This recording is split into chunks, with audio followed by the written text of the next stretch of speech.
My name is Brian Wangler, and I'm with the Larimer County Sheriff's Office. I work in the crime lab.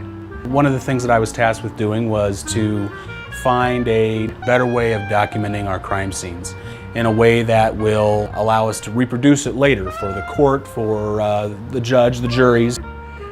In the past, how we would document crime scenes would be through the use of cameras and photography and a pencil and pen diagram, putting pertinent pieces of evidence on the graph paper and measuring where that piece of evidence was, 24 feet 8 inches, and then I would go to another wall, take another measurement from that wall. So I see my 31.1, and then I would go from another wall, 13 feet 8 and 3/8.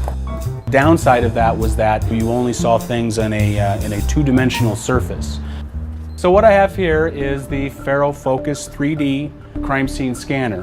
What the scanner does is that it emits an IR laser from this side of the scanner. That laser hits this spinning mirror. That laser will spin on that axis, but it will also spin on this axis.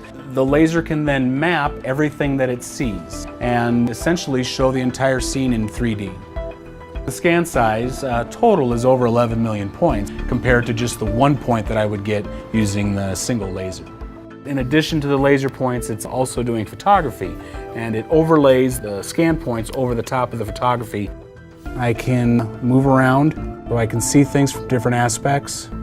I can take linear measurements from one point to another, or I can take what's called area measurements, get an exact square footage of all the floor space within the lab.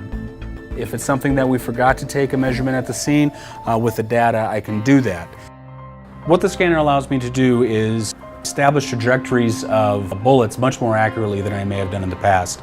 But if I have a bullet defect that goes through a wall, what I can do is I can place that rod into that bullet defect. The software looks for the exact center of where those spheres are, which is right on the axis of that trajectory rod, and map that trajectory digitally all the way back to where the shot may have came from.